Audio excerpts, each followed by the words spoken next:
1, 2. Check, 1, 2. Yeah. I just thought I'd go straight into it. Just press record. Let's do it like this, right? Because we like a cold intro, don't we? Just like straight. Today on the Shrewsbury Biscuit, we've got the world famous Jim Hawkins. Thank you anyway. Hello. He was just like as if he just did that. Are you... Say something, Shane. Hello. Turn your microphone on. There we go. There we go. Shane is here. Hello. Thank you very much for sitting with us. That's all right. Thanks for inviting me. Yeah, you finally found the place. Yeah, I finally found you. Worth the wait, though. Definitely. Absolutely. I found him wandering around on Trinity Street. Help! Hello. Yeah. Are you Alex? Are you Alex? It's not like I'm trying to Door knocking. Is this Alex residence? I nearly did actually. It was because there was a woman that came out of number 24, Trinity Street. Yeah. And I was about to go up to her and say, "Yeah, is that you?" And am I in the right place? And she just scurried back inside, closed the door really sharp. Do you know what? This neighbourhood is so almost private. I mean, we've got people we're friends with. Yeah. You know, lots of people talk, but everybody's that private. If you went up and went, "I'm looking for the guy that does the Shrewsbury Biscuit," they'd be like, "Ah." Yeah, quite. Yes, yeah. I'm looking for a Shrewsbury Biscuit. Oh. Go to a shop then. Yes. Yeah. That's some very, very arcane code for something, isn't it? Yeah. I'm looking for some Shrewsbury Biscuit, if you know what I mean.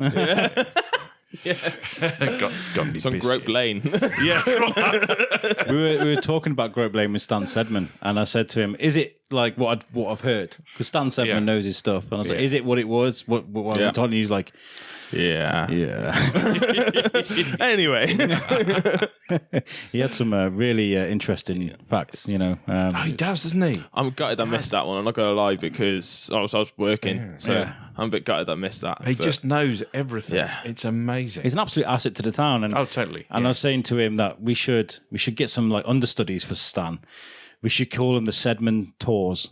Keep him as Stan Sedman thinks and have like a proper legacy, you know? Absolutely. Because he's no spring chicken, of course. So it would be nice to... Careful. We know we need Stan Sedman stands, I suppose. Yeah, quite. Yeah, we need extra stands. Yeah, so... Yeah. Let's talk about you now. Thank Thank you for sitting with us off the BBC. And I know you're not. This isn't the nice suave offices you're used to. No. Seriously, I do a lot of recording on location. I recorded in some extraordinary places. So sitting in someone's cosy, comfortable kitchen is absolutely fine.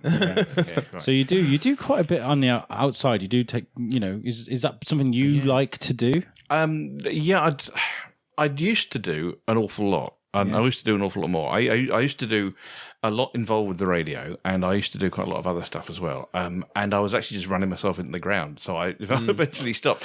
I did actually at one point. Take note. Yes, actually, seriously. I mean, it's all very well doing what you love, but doing what you love can become a real burden if you end up doing it so much time. I did get to the point where I was working like 60 hours a week at the radio station, and my producer would actually book holidays for me. Yeah. So I would just either forget or deliberately not. And I'd be walking around like a hollow wraith shadow, and so eventually they actually made me stop that. I just suddenly thought, actually, I don't need to do this. I don't need. So I do other things. I do some photography. I do some event hosting. I play some guitar, but mostly what I do is be on the radio. Yeah, awesome. And how did that all start for you then? That all started. That all started a heck of a long time ago. Seriously, I mean, for you guys, it is going to seem like that was when everything was in black and white. But it started for me in probably about 40 years ago. What did I tell you? There you go. Ask your dad. When I started doing hospital radio in Leamington Spa, where I was living at the time. And I got into that because I'd been doing some live audio engineering and sound engineering and recording engineering at a recording studio. So I went there to help out with the engineering, which was, I've got to say, I couldn't work any other stuff. Well, I could drive your desk, but as far as the digital stuff, I know you're using Audacity, and I can just about use Audacity. But anything more complicated than on the digital front, forget it. I up until when everything was all analog, you could put me in pretty much any studio anywhere, 24, 48 track, and I could do the thing. And since everything's gone digital, it's like, I don't know how this works. You press a button, it all goes wrong. You're like, I've got no idea. So I started off doing that, and because I did know how it worked at the time, I had comprehensively been overtaken by 2 generations younger than me. And then they needed someone to do a couple of shows, so I did. And then I went to university, and I did university radio it's now Raw 1215. It was then W963, which is the student radio station at the University of Warwick, which was a fantastic place to be and huge fun and had the most amazing location. We're talking about incredible locations.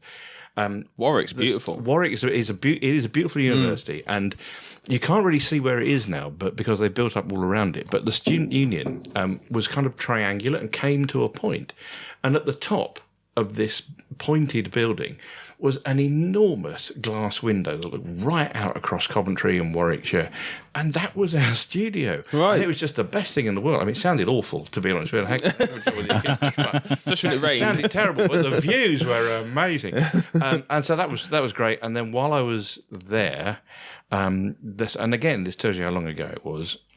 A radio station was opening up in Coventry, which was the 21st ever commercial radio station in this country, and there's now like hundreds, so that tells you how long ago it was. And they needed people who knew a bit about radio, who'd do stuff cheap.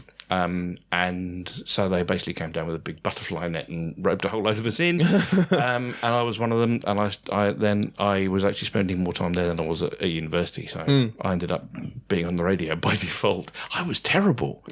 Really? Yeah. I've still got the tapes, and no one's ever going to hear them.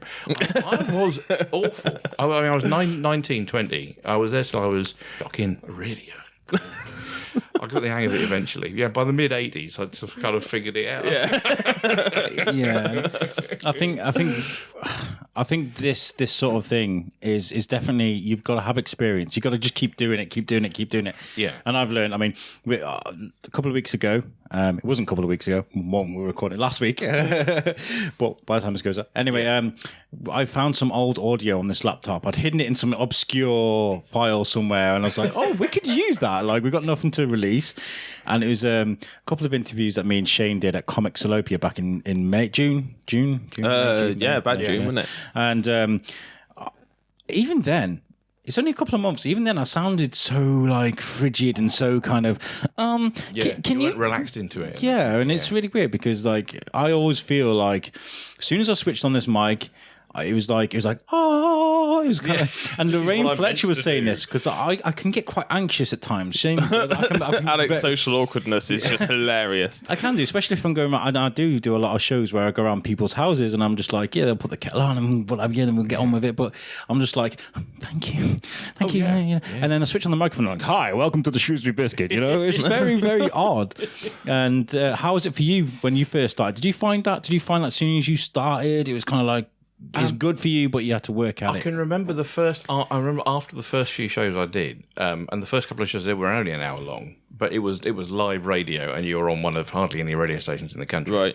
And I was so exhilarated but so exhausted. I didn't know whether to run around the block or just lie down. I think after about my third or fourth week, seriously, I was just like a kid. They had no one to do the sports program, the 4-hour live sports program on Saturday afternoon with Coventry City, who at that time a Division 1 team, when Division 1 was actually Division 1, and all the local football and all sorts of everything. And it was mostly speech, and I had to do that. And I actually came off the air and lay down on the floor in reception for about 45 minutes. But when it's as far as I used to try and sound like someone being on the radio. Yeah. And I actually had kind of two voices. Funnily enough, we were talking about this on the show a couple of days ago, about if you have another persona that you inhabit, because we were talking about RuPaul's Drag Race, and we heard from some drag queens, including one with the remarkable name of Vinegar Strokes. I don't know how I kept. One was called Bag of Chips, and the other one was called Vinegar Strokes. I have no idea how I kept a straight face. Or actually said that on the BBC. I feel bad enough saying it now. But we were talking about, do you have another persona that you inhabit, as if you might be a guy called Steve, and then you become Bag of Chips or whatever. And I said, if you'd have another persona, whether it's cosplay or drag or whatever that you do, introduce me to them, come on the radio and tell me about them. And I suddenly thought, actually, I'm doing this now. This is my other persona almost, because basically when I'm on the radio, it's kind of 105% of me. If you I feel it's like but like you, I have mental health problems. So I have anxiety and depression. I've had that for years, and the anxiety thing is terrible. Yeah. And people say, well, how the heck can you actually do that? And I've been doing it for so long. Yeah. I've kind of got the hang of it now. But it's kind of nice to have like something to almost, because I'm the same as you. Anxiety for me is terrible. I mean, I'm trying to explain it to my. At the moment, I'm open about it. I'm just starting to do therapy now, and I'm trying to work at it. You know. Yeah. And I'm trying to explain it to people that don't suffer from anxiety, and it's really difficult, right? Because you can't just be like, "Oh, I feel really angry," and they'll be like, "Why?" And you're like, "There's no reason." Oh, I'm feeling really shy, really. Ridiculously shy. I mean, Comics and Opie is a perfect example, because I was at the opener and there's like millions of pounds worth of artists and creators in this room. I've got my Tascam microphone and I'm supposed to go around and mingle and do the Peter Parker thing, you know? Yeah, and I'm just stood in the corner like, nah.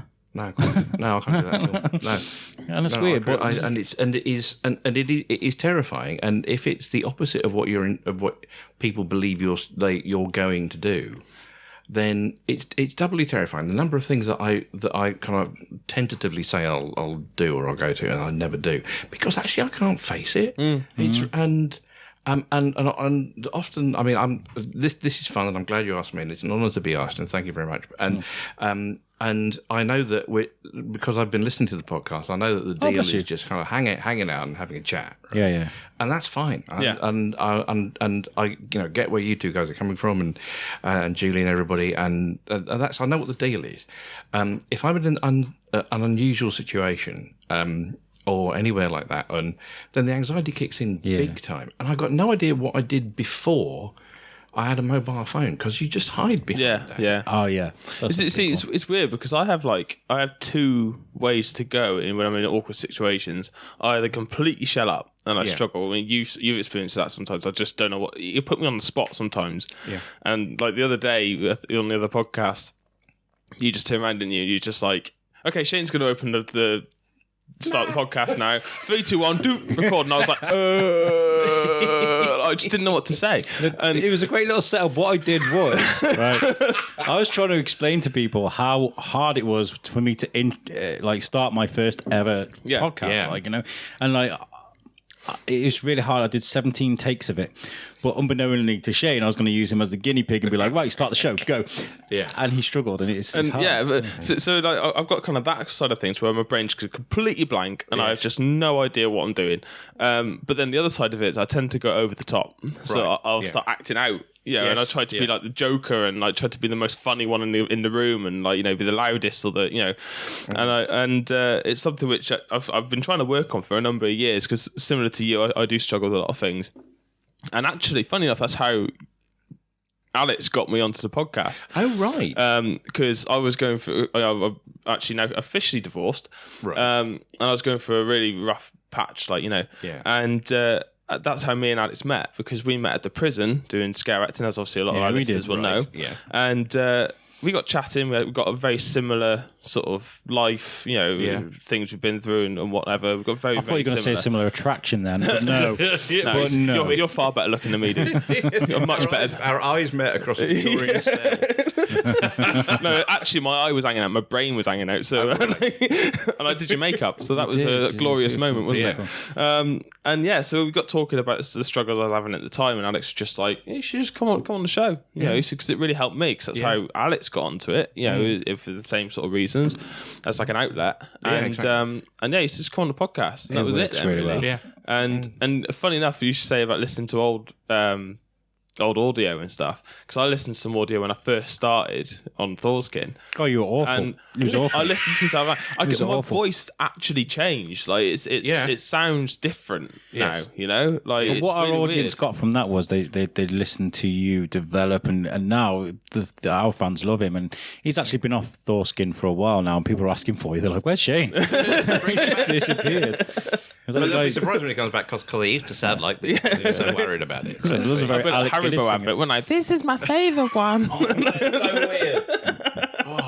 that's so weird. Oh no! What was it like? I mean, I guess you've had a few years' experience, but like, I don't know how it works at the BBC. I mean, I got to sit and watch the morning show being produced because I went from being really rude on the other show to having to learn how to ad lib in a safe manner for everyone's ear. So they were kind enough to let me go and watch things being produced. But like, as far as planning guests are concerned, how does that go? Do they go, all right, okay, you've got Tracy and she's from Macclesfield and she's got a really cute dog. Go. Sometimes I don't get that much information. Well, some of the people that come on the show we have set up in advance, so I kind of know who they are, and cues and questions have been written for me. So either Tim, the producer, or one of the rotating cast of assistants that we have, will have written some questions for me, so I know, and there'll be some briefing notes, and I'll probably have looked up something about these people anyway. I mean, we do something every Monday called the Cool Seat, which is it's a kind of podcast vibe to it, which is because actually it started off in two ways. One was I was getting frustrated talking to some really interesting people for only 10 or 12 minutes at a time. And the other one was we were doing they kind of eased off on it now, but we did it very seriously for quite a while. Did something called the hot seat, where we took people who are in charge of stuff and held them to account. And, if you're the head of something or the director of something or the chief executive of something, you come in the studio and I'll ask you awkward questions, and our listeners will as well. And I just wanted something that was a bit more comfortable than that. So the opposite of that for me was the cool seat. So we'd get cool people in. And there's quite a lot of crossover, actually, between some of your guests and some of mine when it comes to the cool seat. So we just get cool people in, and I can talk to them at greater length for that. And so if it's a cool seat, I will probably spend quite a bit of time finding out about. Yeah. And still I get surprised by some of these people. Yeah, there's two approaches. I mean, today to speak to Lorraine and to Stan, I wrote down loads of notes. Sorry, last week I had to take loads of notes because, these guys are important in the community, and you've got to get it right. And then Lorraine is absolutely fine. Stan is just a superstar. Absolutely. And but there's sometimes it's just better to just. I haven't written any notes today because I was just like, just have a chat. Yeah, exactly. We're getting so much better at that, we are. With the hot seat, when you were saying that, I was thinking, there's so many people I'd love to put at that seat. Yeah, mate, I was just thinking some old managers I've worked for. So absolutely. So what were you thinking when you let three people go on annual leave at the same time, Darren? Leaving me on the department on my own. Yeah, everyone should be able to do their own personal hot seat. They should. I think once a year. Yes, it's like what's that movie where once a year there are nothing's that's it, The Purge. Mm-hmm. It's once a year you can pick one person and you get an hour to ask them or say to them anything you want without any fallback. With no comeback at all. With a lie detector attached. Any technology that you when you decline my holiday request. Was that for a genuine reason? What's it like? I mean, like I've interviewed. I think I've probably had at least one. Trying to think now, person that's I've just not been able to get anything out of in an interview. Yeah, and it can be awkward with a podcast, but you can always jazz it up. You can always shorten the breaks in the conversation, things like that. Live on air, how's that for you? Because well, there's a number of categories that this falls into. Okay, one is where because we're actually going to. I'm not making much sense here, but recording this in essentially your kitchen. Yes, it is. It's a cool and relaxed place, right? Yeah. A radio station studio is not a cool and relaxed place because it's full of weird equipment, and it's an alien environment for most of the people that come into it. And there is something about a radio studio that weirds out almost everybody who's never been in one. It's almost like a clinical kind of environment in a way, isn't it? But you can't define why, and the reason why you can't define why is because it's essentially an anechoic environment. There is no echo. Yeah. It's a very, very acoustically dead environment. And you're very rarely in an environment like that. Yeah. I mean, you do quite a few hard walls and tiles here, so if I do this, echoes around. Did that in the radio station, not a thing. Yeah. And subconsciously, that unnerves people. Yeah. Because they're in the environment they've never been in before. We went to the quiet room in Guildhall. The university, they've got a quiet room in there, and it was one of the weirdest things ever. You could it was just like it was almost like when your ears pop, Yes. That's what it's like. It feels like that. It's crazy. Yeah, exactly. So it's ironic because I think it's a quiet room where you're supposed to go and chill out and relax, and you go in there, it's like, hang on, I'm not relaxed. For some psychoacoustic reason, I don't quite get it. It's like an airlock before you're being released into space. Exactly. So there are some people that are weirded out by the psychoacoustic environment. There are some people who are fine until the red light comes on and it becomes apparent that I'm actually talking to them. In which case, you just have to, if they're. You have to be, it's the preparation before that. You try and make them feel as comfortable as they can be anyway. And I'm not. Most of them, I'm not holding to account. I'm not grilling. I'm not giving them a battering about anything. I just want to have a chat with them, like you guys. I want to find out something about them. And so do you find that sometimes you have days where you literally just can't? Because obviously, live on air, I struggle sometimes to find the words and just sort of keep the rhythm up, which is why, to be fair, like there was the auditions the other day, wasn't it? The Radio Shropshire. Yeah. And I messaged out and I was just like, I said, you should go for it, definitely. And then I messaged my girlfriend separately and I was like, oh, should I go on it? She was like, yeah, nah. I was like, oh, yeah. So to be fair, like I can do this without. Yeah. Because I think between us, we gel well together, and it's like the to and fro between us. But like I think on my own, no good, because I wouldn't be able to find the words in the rhythm. I'll probably get used to it. Exactly. Yourself, but doing it under pressure. So do you find that there's days where you just can't? Oh yeah.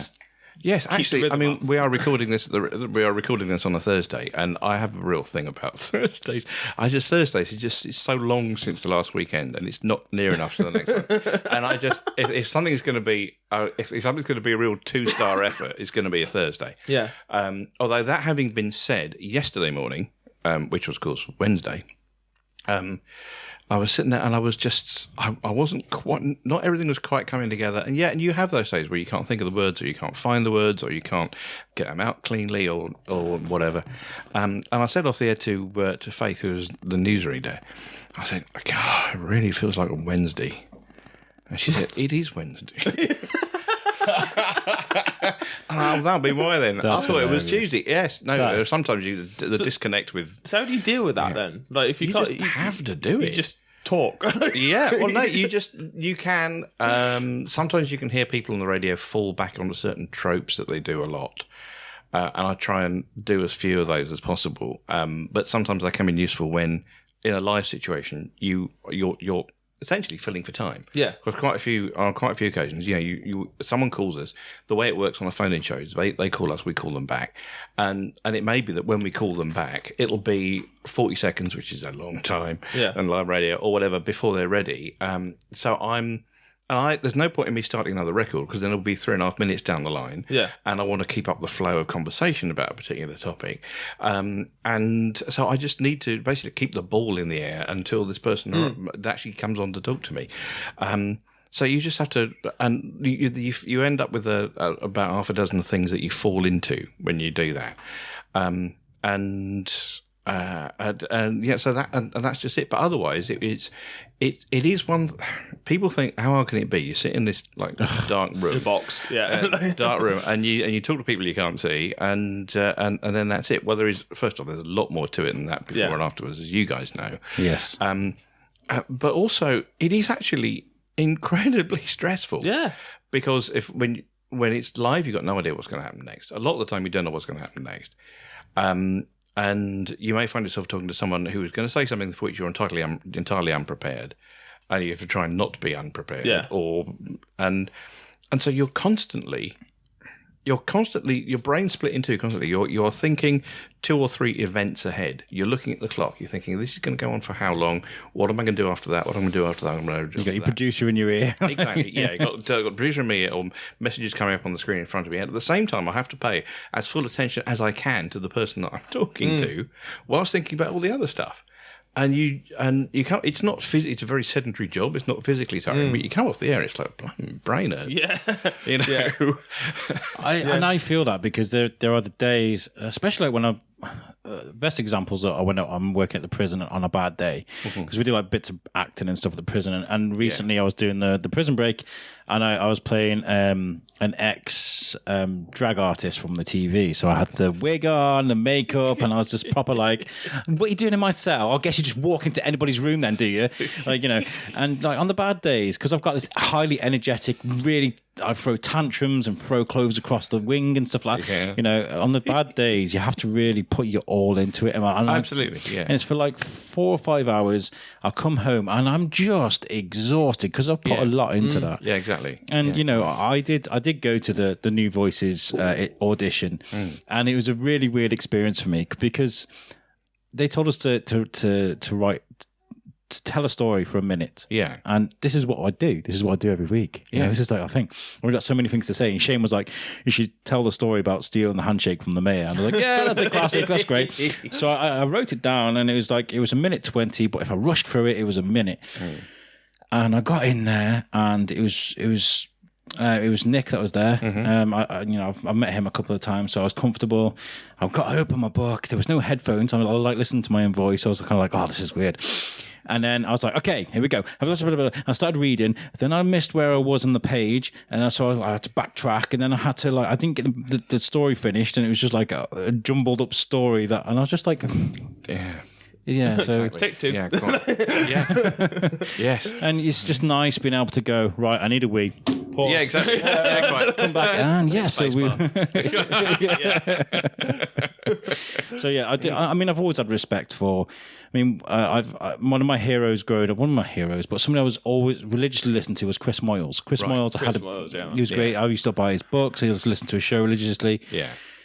When he moved to the mornings, it was difficult because I had a job that I was working while he was on and stuff, you know, but I used to listen to him after school, and he had a really chaotic show. Yes. Absolute He still does. chaos. To be fair, Radio X is pretty chaotic. And like that's where I sort of see if this sort of takes off. That's how I see like this sort of podcast becoming at some point, if it does get to that kind of level, because you've got that very much sort of like the group of people sat and they're all having a chat about various things. Got people ringing in. Yeah, it's a very sort of podcast-esque sort of setup, isn't it? It's not really like a sort of radio show where you sort of sat talking to one person. You often find that the things on radio that sound most chaotic or sound like there's so many things going on are actually the most tightly produced of all. And there is a producer in the background who's keeping a very close. I can't imagine he's with Moyles. Anyone that can do like 20 minutes without playing a record at 6:30 in the morning about the fact that he's not been paid enough regularly. I can't imagine that he would take too much notice of a producer. But quite often the stuff that sounds the most chaotic is the most tightly produced of all. Yeah, I guess is there like a ratio of producer to host type thing, or is there something going on there where you've got to keep an eye on so many people's levels and this, you know? It's nice to think so, but I mean for me, the show team is me doing the show, and I'm driving the desk because I'm doing all the tech side of it, and Tim, who is the producer and who is technically in charge, he's the one who officially gets the rap if I do anything wrong. And he has an assistant sitting with him in the next door studio. But on bigger on network stations, then you'll have maybe a producer per segment, and you might have 4 segments in a in a show. So you'll have one person whose job is their job is to absolutely nail that.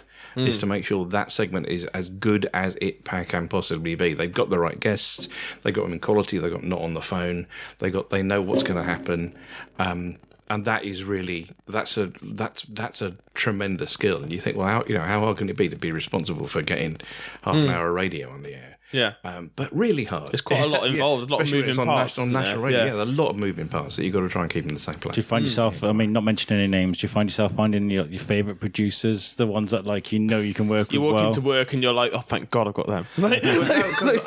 It's when I've got to say here, we have a fantastic team at BBC Radio Shropshire. Yeah, and we've got a really hugely supportive management team. And they get us basically, and they get what we're trying to do, and they get what the people from Shropshire want, and they get how we're going to do it. And one of the ways of getting that is to team people up really sympathetically. that's something that they're really good at. So Tim and I have been working together. He's been my producer for like 4.5 years now, I suppose, or 4 or 5 years. And when they and so they will shuffle teams around, and then when they find a fit that works really well, then where people get complementary skills and complementary qualities, then they'll stick with that, and that'll be what they'll go with, unless someone gets a job somewhere else, or there's some disruption or something else goes awry, then they won't. If it ain't broke, don't fix it. If it can be improved. Then improve it, but if it's not broke, don't fix it. That's the qualities of being a good manager, though, isn't it? Is knowing your team and knowing what works the best and the right combination in various. It's very rare you get that in a way. It is. It really is, and that's why when you do get a manager that has that skill and really takes note of what they've got, what they've got in the deck, kind of thing. And they know what cards to play and when to play it. That's just a sign of a good manager. And there's the other side to being on radio as well, is the things you get up to on the outside of the world. And I noticed on your Twitter, you're very feisty on Twitter. I love your Twitter; it's so good because you get somebody being a numpty, and John would be like, very politely, "You're being a numpty," I will. For the good of my mental health, I've been doing that less now. Because it can actually take over your life. Yes. And now I've tried to. I learned. I've been on Twitter for 10 years, I think, for almost since it started. And I've only now am getting the hang of certain aspects of it. One is, and there's this campaign against online hate. I can't remember what it's actually called, but which is the idea that don't feed the trolls. If you've got someone who is trolling you, then don't chuck anything back. Don't bother. And one really interesting thing about that, and this is something that I used to do all the time, and I've stopped doing it now, is if you see someone saying something utterly stupid or offensive or whatever, don't retweet it with your own comment, because that amplifies what they're saying. And this works on other social media as well. And that means the logarithms just look at the fact that offensive comment's being retweeted. The algorithms think, oh, this must be really good. We'll bump that up. And so then that becomes really popular. So you end up actually amplifying the thing that you're trying to mute. So and then I did actually used to from time to time. I have several standing searches on. I use TweetDeck for Twitter, and you can save some searches on it. And I've got some on there that for particular groups of words, and I've actually reduced the number. I used to have some that looked out in particular for what people were saying about particular topics or about particular subjects, and it was almost like I was the vulture on the fence, waiting for someone to say something that I could leap in on. I thought, why? Is the point? Yeah. I mean, before social media, you still get them on some websites, the forum thing, chat rooms and stuff, chat rooms and forums, and I used to get involved in a couple of those, and I just thought, why am I wasting my time with these people? Hunting an argument almost, isn't exactly. it? Exactly. Because you're not going to change their mind. No. They don't really care what you think. They're only in it. They probably don't even think what they're actually putting either. No. And the number of times, the rubbish people put on social media. I'm carefully, I know this is quite informal, but I'm editing my language. The stuff people put on social media about the BBC is nuts. Utterly nuts. And you think, how can... sometimes the best I can do is respond to them and just say, I'm sorry, your television is broken. If you think that's the case, that's just not true. So, and so I don't go looking for that anymore. If someone says something, I don't amplify it. And I try to do much more positive stuff and celebratory stuff, and this is true for the show as well. And this is what you guys do. Of course, there are some people that set up podcasts about their particular area because they want to moan about things, and because they just think because they just want to pick fights with people. And one of the great things about Shrewsbury Biscuit is that you don't do that. That you're celebrating, you're getting interesting people on, you're getting creative people on, you're getting, and you're celebrating the great people that are in Shrewsbury. I feel like the world needs a lot more of that. And Absolutely. We wanted to give Shrewsbury like a platform, you know? Yeah. But with the whole social media thing, I feel like something needs to be done. Something needs to be done because like I'm trying to stay away from it. Shane can be vouch for this because sometimes Shane will share something and one of his mates will be like, and I'd be like, and it'd just be his back and two, and just I go back away from it, and I just had this horrible taste in my mouth. What he hasn't noticed is that I just tend to post it and then sit back and watch. Yeah, right. So I'm one of those. Well, you lob the brick into the mill pond, and then just sit and watch the ducks fly off.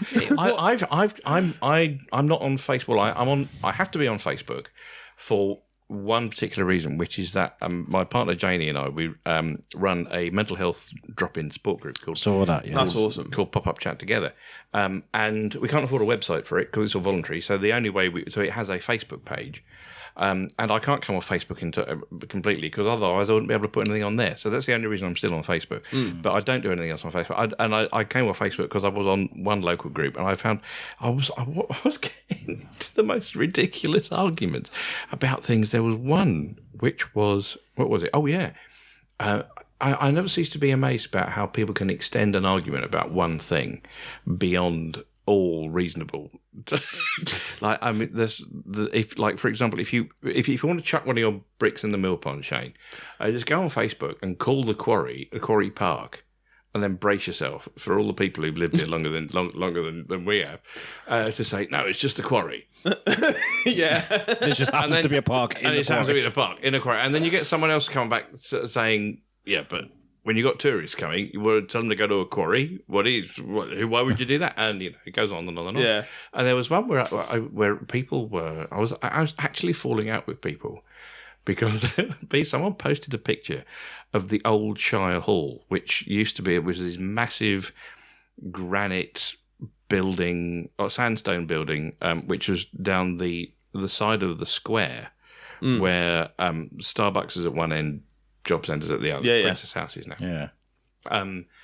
And it was the most ugly and forbidding early 19th century thing. And it was, and because this is what happens on those scripts, people were saying, oh, it's a shame they knocked it down.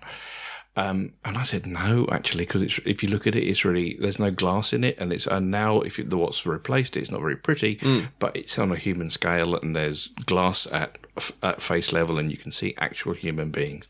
And it doesn't make you feel like the people that are in charge of the town are hiding away in their castle. And that didn't go down well. No. And if people can start a fight over that, I just think, I don't want to be part of this. People do get territorial over there. Yeah, they do. And that building that's there now does look like a World War II pillbox. It does. Yeah, but I still contend that it's actually more human, so it's friendlier. Yeah. The other one, and the not Shire Hall. I mean the one that's Starbucks. I mean that. Oh yes, exactly. Yeah. And that's the other, and the other absolute classic in this department is. Because I love the Market Hall. I love that. Yeah, it's one of our favourite places. Recorded there. It's one of your favourite places, one of my favourite places. I think it's a fantastic place. And I actually like the design of it as well. I actually quite like the fact that it's 1960s. It's a well-executed example of 1960s architecture. But you get people saying, oh, isn't it a shame they knocked down that? Well, no, the old one looked like an absolutely massive Victorian toilet. Yeah. It just looked like a huge Victorian and it looked like the sort of public convenience that used to deface the centre of towns, only on a massive scale. And so I don't think it is a shame that they knocked that down. If you go to Shropshire Archives, you can find pictures. I was going to hit me stride now. I'll stop on this in a minute. Don't worry. That's all right. If you go to Shropshire Archives, you can find pictures of the preparation, because this is so long ago. It's so recently. The actual photographs of the preparation of the ground to build the Victorian Market Hall, and so you have loads of pictures of people knocking down half-timber, Tudor and medieval half-timber cottages. Oh, wow. These pictures still exist. And it's just like, actually, no, if you want to complain that something's gone, do that. Yeah. And the thing is, like, people are so attached to their opinions as well. Yeah, they are. And you know what? I mean, live, it must be terrible when this happens. But I got thrown off my guard. I got thrown under the bus. We were talking to this guy on the other show about he does a Star Wars. It's called The Outer Rim. Go and search it. It's really good. It's a Star Wars based web series that he does. I won't mention his name. And I started talking about the Greta Thunberg thing and the riot, not the riot, the protest thing I shared and the hate Climate I was getting change. from that. That was a lot, wasn't it? Yeah. And he was like, well, I agree with him. And I was like, sorry, what was that now? And he was like, climate change is a myth. And I was just like, oh, no. Spacebar. Get off.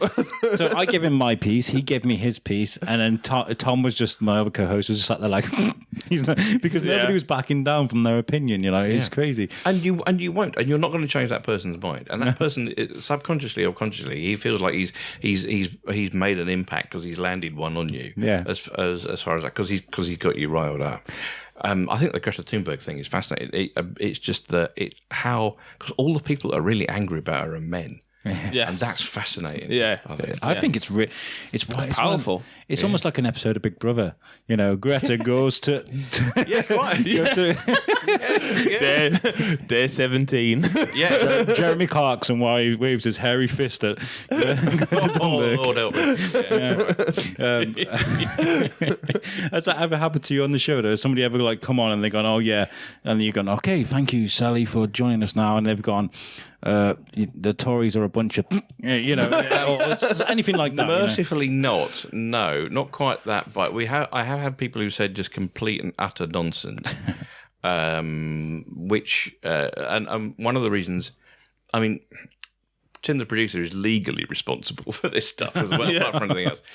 Which means that if you've got someone who, but I'm the one that's driving the desk. I've got the fingers on the faders, and so if I hear someone who's edging towards something that could potentially be incitement to racial hatred, for example, and I have had that a couple of times, then you just have to be prepared to get out of it. It's much more likely that someone will say something that's potentially defamatory or that they can't back up or whatever, in which case it's my job to ask them to back it up. Yeah. Or they'll say something about someone else and I have to point out that that might be their interpretation of what's going on, but that's not necessarily slander. Well, exactly, yeah, quite, yeah, because it is libel, and it's a published libel, and as the publishers, we are responsible, especially when it's attached to the BBC. You know, yeah, exactly. So you have, and there have been, mercifully, the BBC doesn't, because we get proper training. This doesn't happen so often, but the number of times that it's happened in, let's say, other sectors of media. Of the media. There was one where there are going to be some people who really hate to be reminded of this. There was one where I think it was the Sower murders trial, and Ian Huntley was on trial, and off the back of a news bulletin at 8:00 in the morning, some commercial radio presenters just said, "Well, he's obviously guilty, isn't he?" Yeah, quite. And there've been a couple of occasions like that, and the management of the radio station and have been hauled up in court, really, before the judge and said, "Look, you're prejudicing the trial," and the idea that people can go on the radio without actually being trained in the basic elements of media law, it boggles the mind. Which is why I found it fascinating how they went, Russell Brand, here you go, here's a microphone, and go, and expected nothing wrong to go happen with Russell Brand. Yeah. Because his podcast is amazing, but that's a podcast, right? Yes. When you're phoning, what was it? Was it Radio X? What radio station was he with when he did that? He did the phone call to Andrew Sachs. Thing. That was Radio 2. Was that Radio? Not only was that BBC Radio 2, but that was pre-recorded too. Oh, really? Yeah. Oh, gosh. And one of the things that you can say about the BBC is that it learns from its mistakes. Yeah, absolutely. And that was absolutely one of them. And as a result of that, anything that was pre-recorded, anything that was pre-recorded and was longer than 21 minutes, so that would be a long feature in an ordinary program, had to be listened to by someone in a position of authority before it went out, and it had to be ticked off, and they had to check it against and that kind of thing. And that still happens. We still have to, if you're recording something, if you're recording a program, then there's a fair amount of paper. Well, it's online now, but of compliance paperwork to make sure stuff like that doesn't happen again. Yeah, and that's good. That's really good. I mean, one of my favourite things was Scott Mills when he used to ring up people, like ex-boyfriends and things like that. That was really, he's so funny. He's a very, very cheeky guy. I love Scott Mills. So with you guys, I know you're based at BBC Shropshire. Like, do you guys get to move around, go to different stations, meet other hosts, presenters? Yeah, sometimes. It used to happen more. Doesn't happen so much now, but it does. But online a lot of the time, actually. Yeah, okay. But you get to meet up. You know who the other people doing that kind of job are, really. So I mean, I get it. I mean, like we record shows for people in America. I do it every week. You know, and people. I mean, now Fixed his microphone.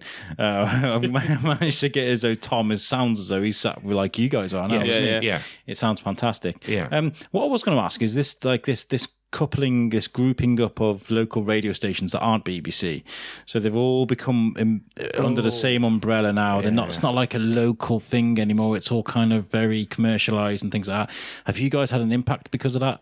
It can only be good for us. Exactly. Yeah. It can only be good for us because if you want something that's genuinely local, then the place to go now is BBC Local Radio or a community station.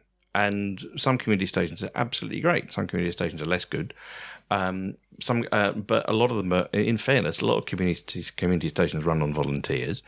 And so they may not be the highest professional standards, but boy, they're really committed to it, and they do a really great job. Yeah, I used to work for one. I used to do Alex's Entertainment Buzz, and I used to have 8 minutes where we're like, and in the news today. Yeah, exactly. Yeah, but you really cared about it, right? Yeah, and all the people around you really cared about it, and that was part of the thing about it.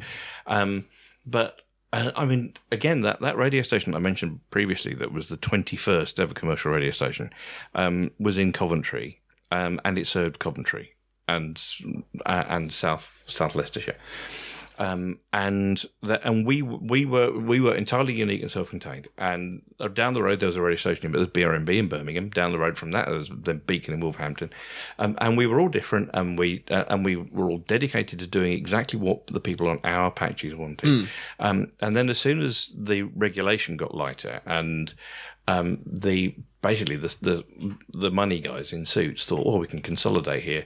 We can put everything on one site, and then it just got less and less local, and now it's hardly local at all. I mean, it's almost, I could barely believe that a city the size and importance of Coventry, with the Coventry's history and its industrial heritage and everything, and with a constantly changing population, and it's constantly growing, that could be without a top-line commercial radio station. Oh, it's unbelievable.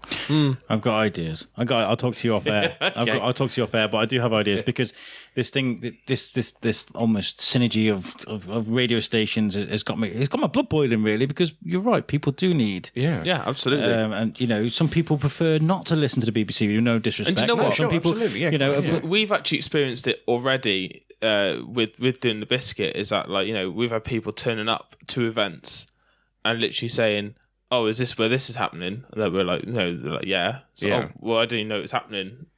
We heard it on the biscuit. Yeah, exactly. Yeah, and we've literally had that, haven't we? Yeah, People turned up to places a few times. And that's a fantastic thing. Yeah, and that's great. And you lose that if you don't have that. Community kind of exactly.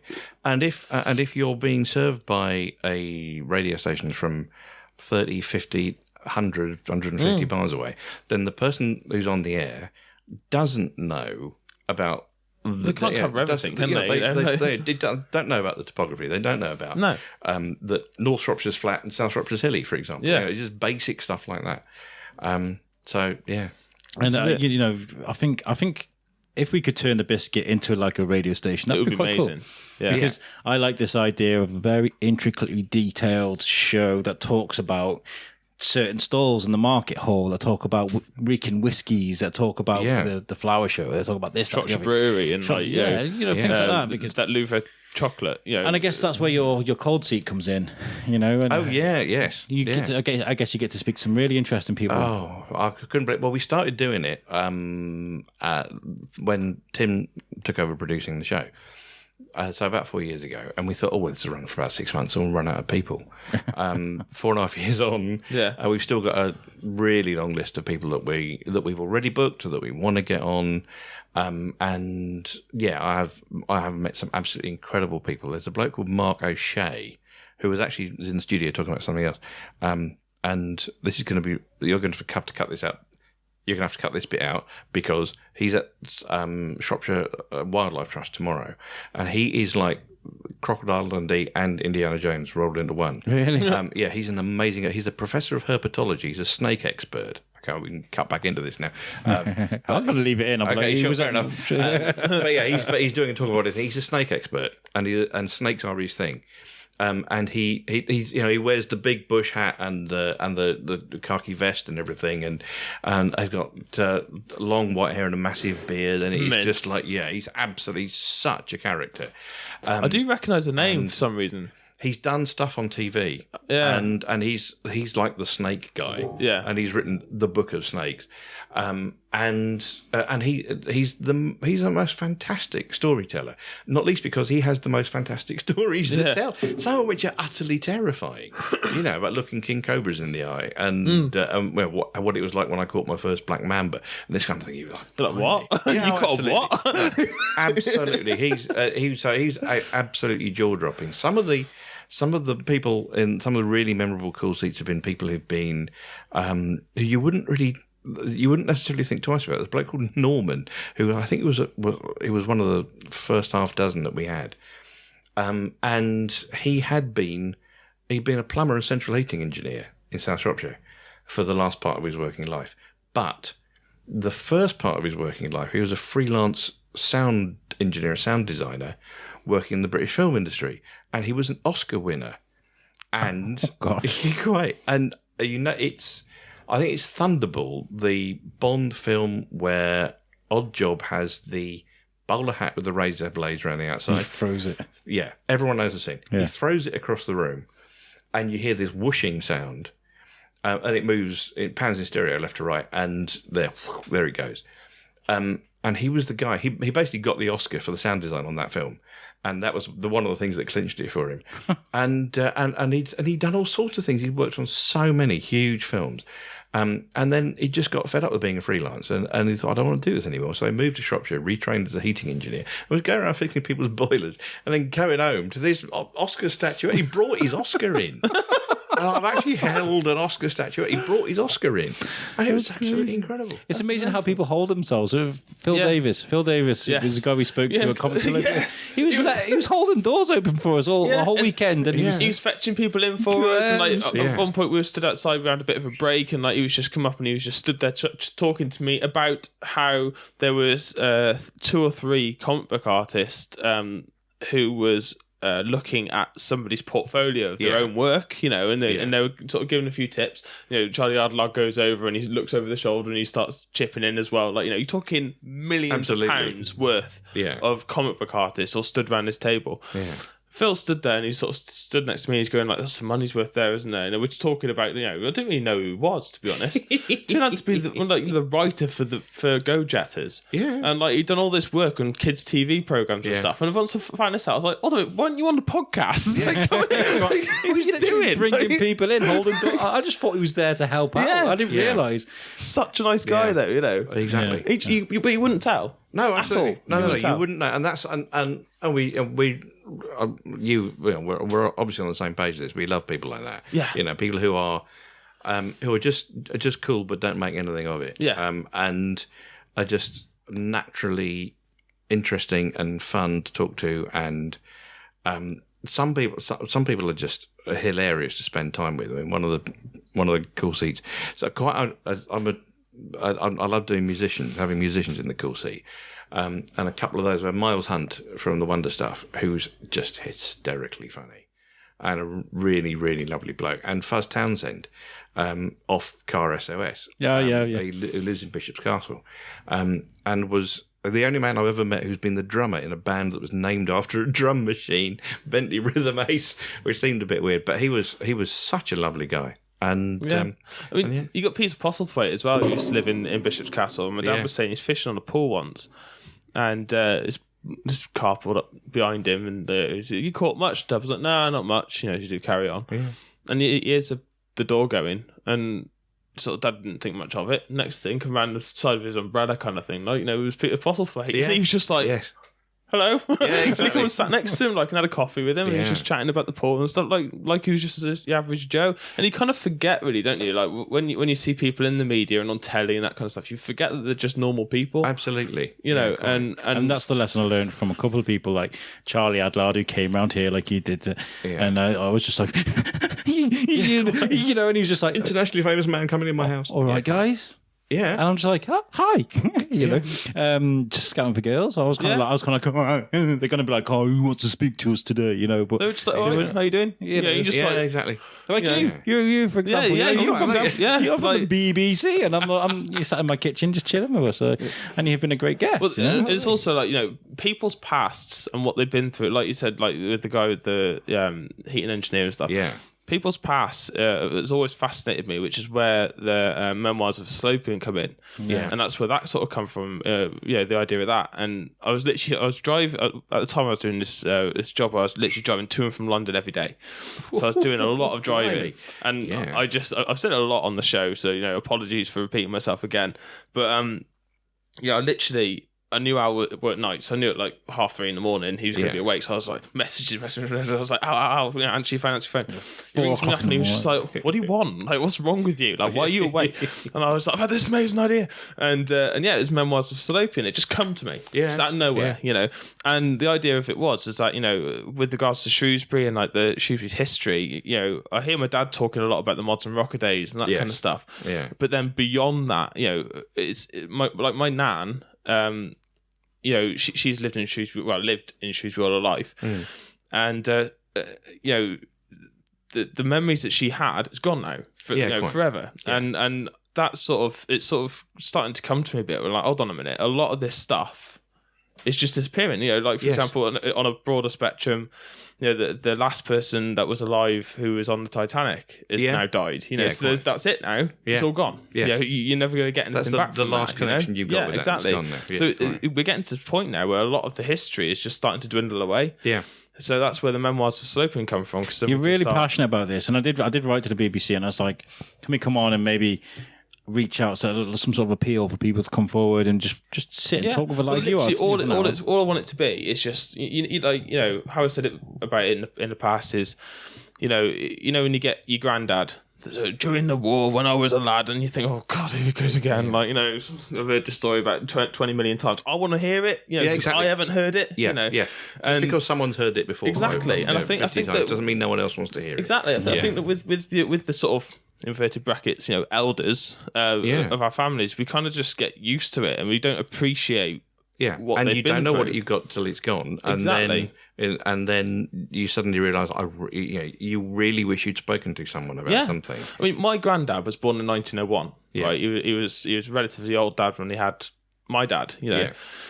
And one thing it come to my head actually randomly today in the office. That's why I just brought it up. I can remember my dad telling me that he can remember his dad telling my nan, so my dad's my nan, one time over the breakfast table whilst reading the newspaper, and he just went, "Oh, Buffalo." No, sorry, I got that wrong. Apologies. Okay. It was my granddad's dad. Yes. Can remember saying to my granddad's mum that Buffalo Bill's been shot. Yeah. He read it in the newspaper. Yeah. And I was just like, what? It's direct connection. I mean, one of the things, and I could not agree with you emotionally. I think it's really important that if you've got the chance to talk to someone who's got memories, it doesn't have to be anything hugely significant. No. Just something that's important to your family or that's important to them.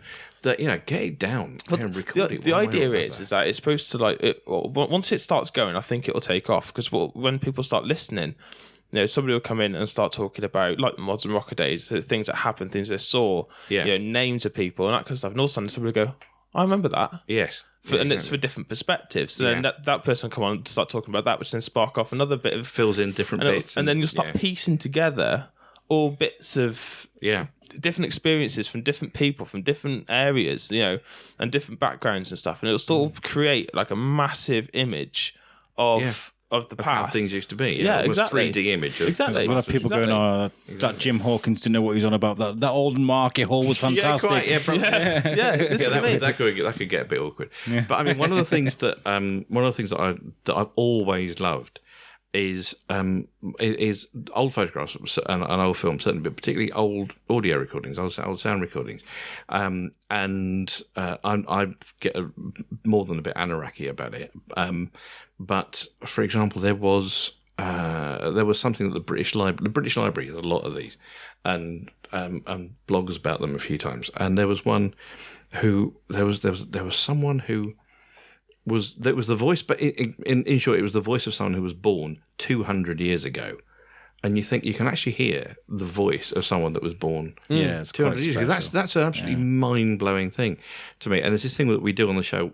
It's only an occasional thing because there's only so much content about it that you can do something with. But called Found Sound, where get people who've got old tapes, old records, things that of members of their family or whatever.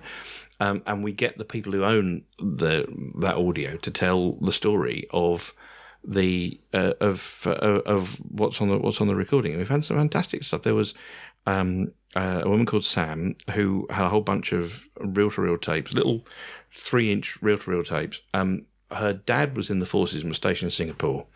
Her mum was back here in this country with living alone with 3 kids in Plymouth. And they communicated with these tape letters. So she would just put a little reel of tape on, record what was going on, and you could hear the kids in the background, and you could hear doorbell ringing, whatever.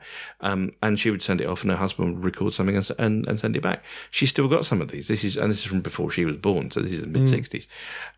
So we had Sam on telling the story of and explaining what there was. There was someone who found a whole bunch of cassettes that every year on Christmas Day, her granddad used to record a cassette of everyone that was around, even if it was just kids telling jokes. They got those. But it started off with a chance discovery, which was the guy. And two friends of mine, lovely people, Charlie and Moretta Jarrett.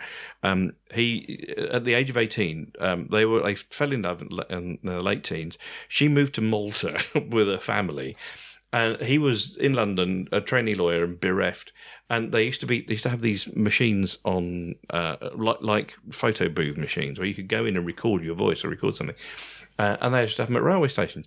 And he went into this little booth on Charing Cross railway station. He'd written a poem for her to express how desolate he was that she was in Malta. And he puts his shilling in or whatever, presses the button, and it cuts it direct to disc.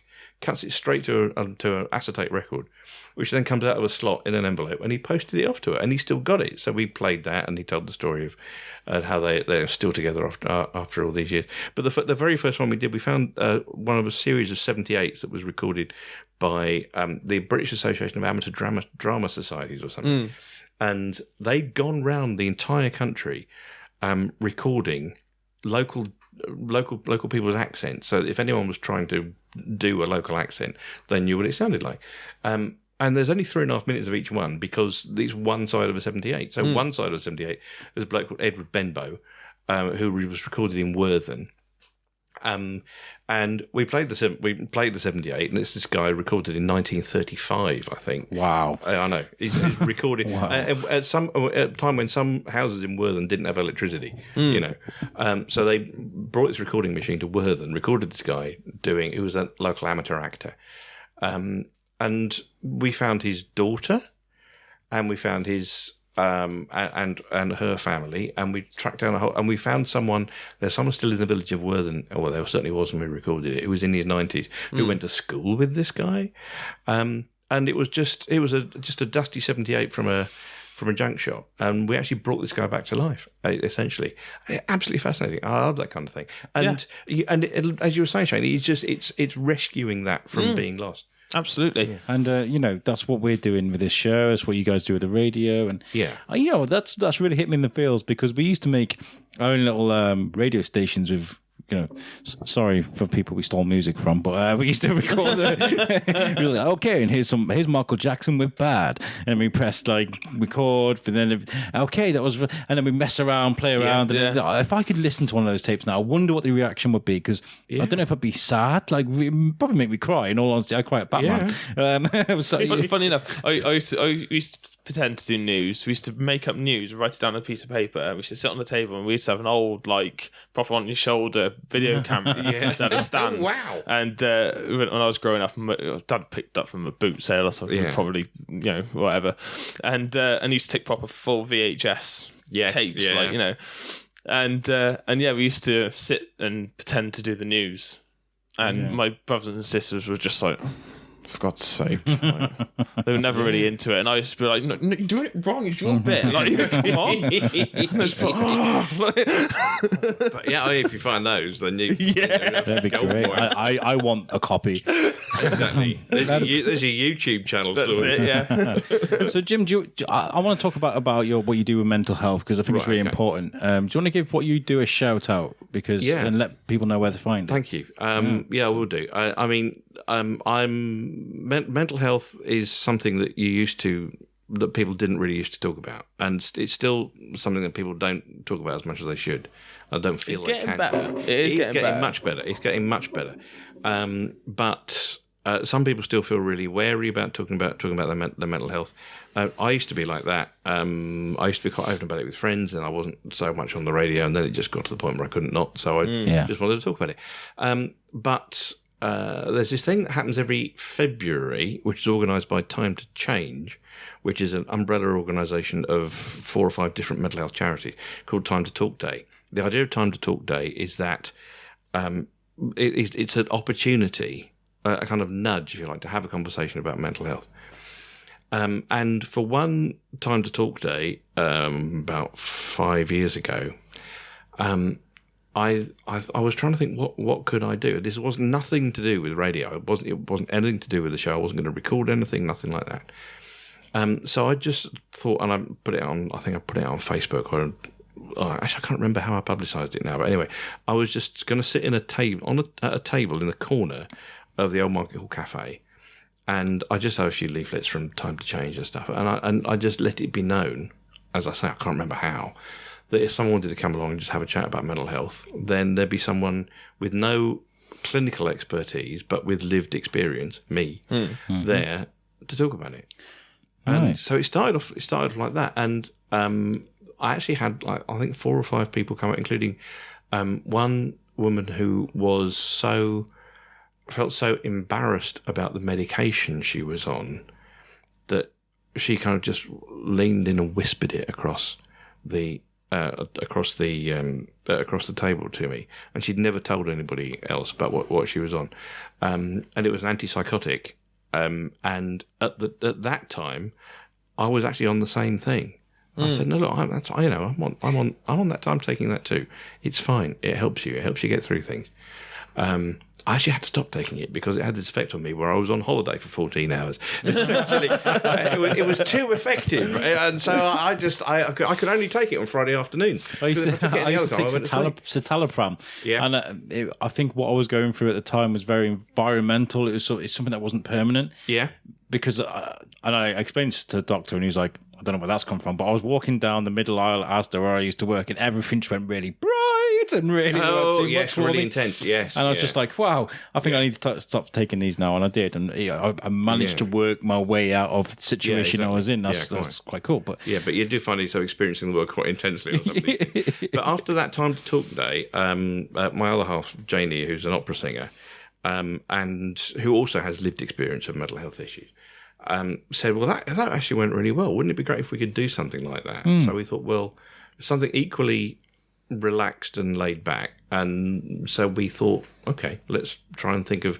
what we can do. So we came up with, it's a slightly clumsy name, but it was actually tied in with, at the time, everyone was doing pop-up shops, so pop-up was the thing. And it was also tied in with an organisation called Together, which is no longer really going so much, and certainly we're no longer as involved with it.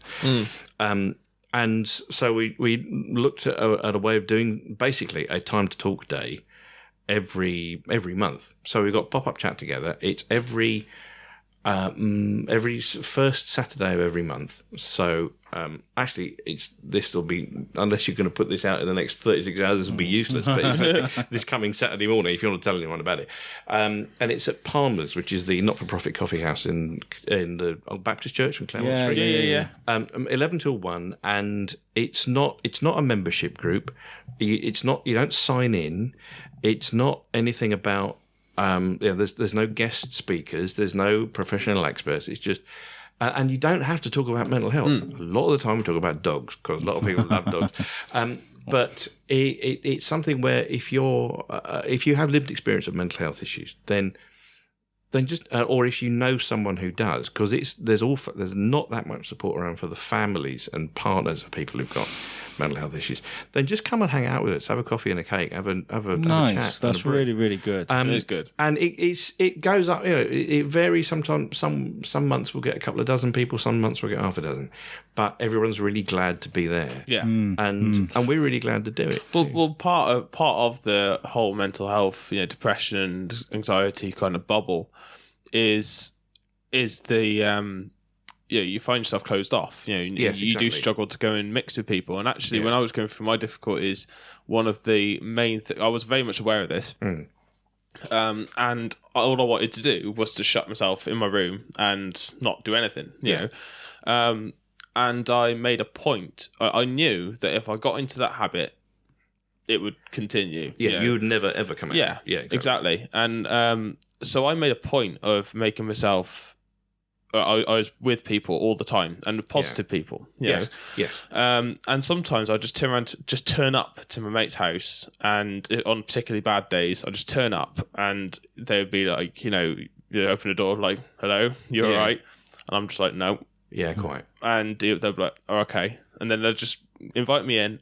You won't mind me saying it. My mate Matt, who used to live down the road from where I used to live, and he used to just literally walk in. And you go, "Do you want a brew?" And I'm like, "Yeah."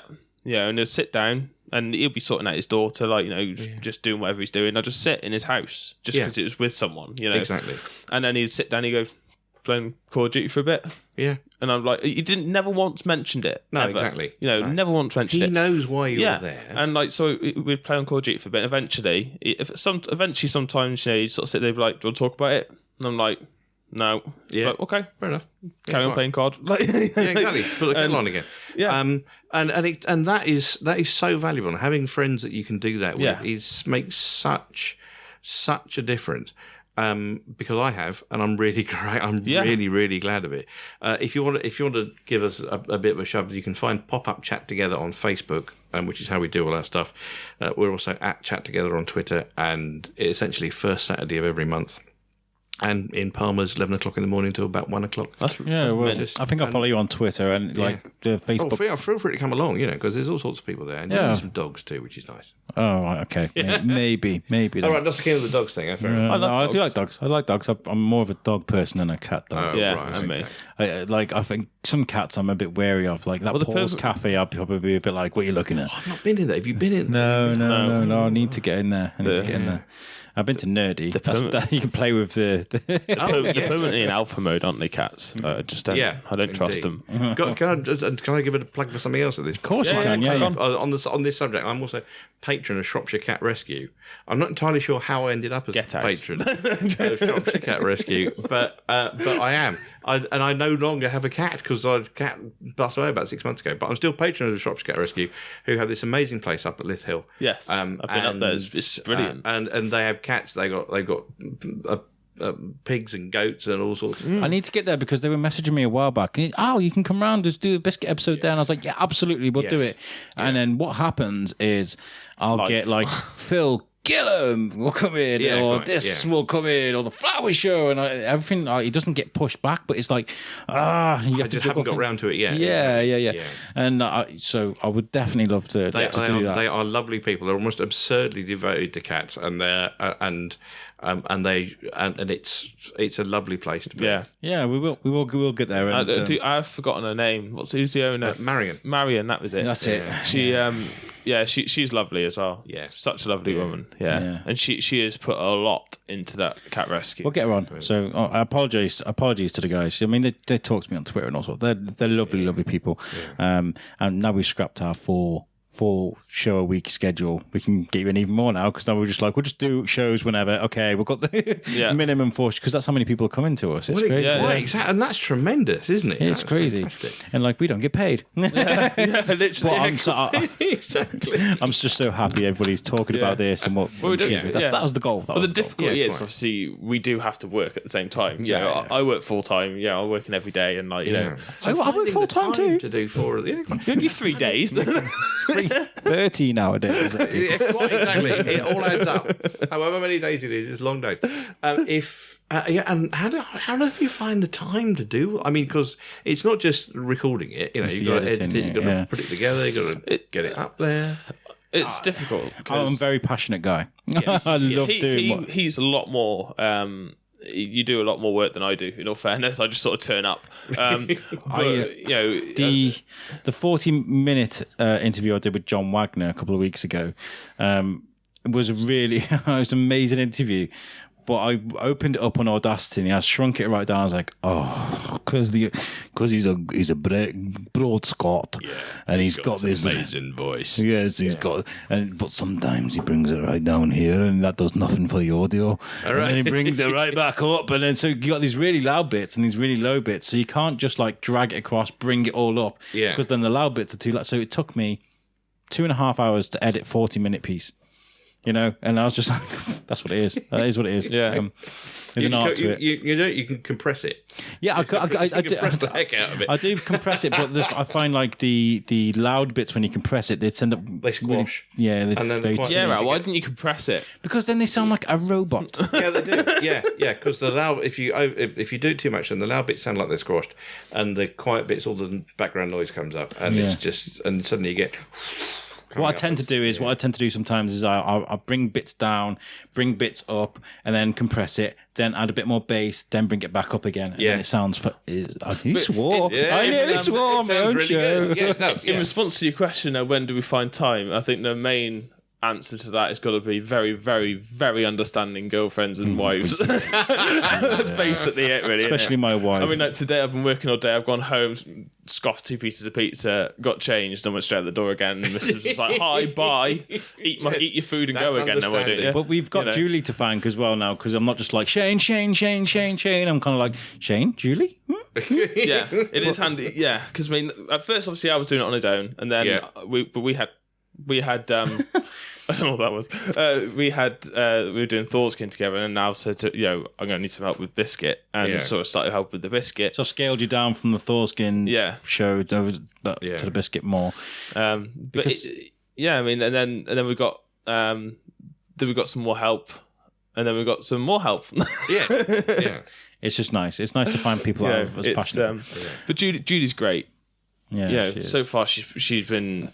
Everybody that's attached to this. You should tell them about the brainstorm that she did, like straight off the bat, like almost straight away. Julie, I went for coffee with Julie in the morning. I think it was a Wednesday morning. I don't know what it. By the Friday, we met up again, and she'd had a full cloud chart drawn of different things. I think I've got it. It's not on the fridge, is it? No.